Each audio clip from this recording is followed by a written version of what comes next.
once again. Here at Riley's Autos, and we've done a few other videos on this fan, and now on this video we're going to change the EGR valve. So we're just having a look to see how it can come out. Looks like we've got a little pipe here we're going to have to take off, and down the back here there's a pop clip and a 10mm bolt there to get this engine cover off. Down here we've got a bracket, looks like it needs to come off from where the EGR valve is.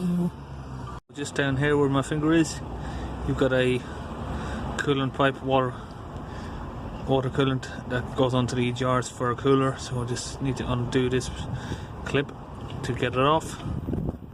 So we've just removed that pipe and just tucked it over there right away. Now we can get down to this bracket, get these 10mm bolts off. We've removed the bracket, two 10mm bolts there from there. Now the bracket's out the way, we've got two 13mm bolts that we can get removed from here and there.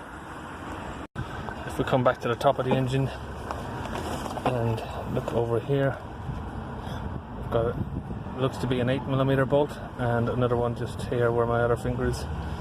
You can't really see it from here, but there's one here and one there. I'm going to try and open those.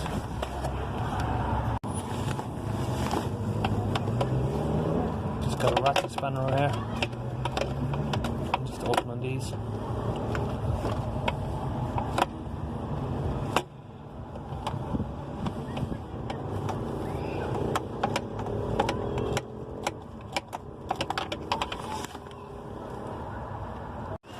No, it's not very clear because there's so many pipes in the way down here, but once you flip, we've got the EGR pulled out now and we've flipped it upside down, and there's another coolant pipe here that goes in the other side, and just pulling that off.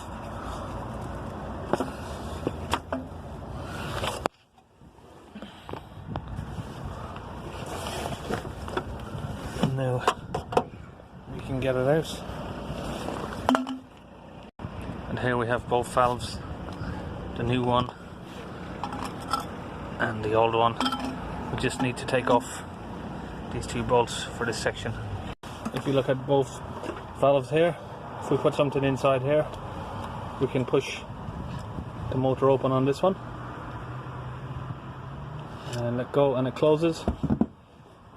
And this one, where it's stuck inside, it's not just the soot, but all of this sort of corrosion-y stuff. If we try and push this motor out, it doesn't want to move. The bar is bending, so it's seized, fully closed. That's why we had the air EGR stuck closed on our diagnostic. Just put our flexi back onto the new EGR. Now it's a case of just slipping it down inside to the engine bay. And I'm just going to try and get that section back in there, into there, and connect up all our hoses again. Just going to leave it upside down like that for a minute. Get this hose back on here.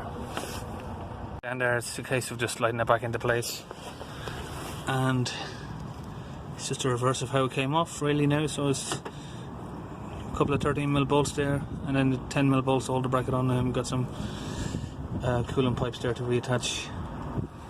So I think you sort of get the idea of what's going on and how it goes together. And it's getting a little bit dark very quickly. So I think that will be the end of the video from here. I'm going to get it back together and get back to you when it's done.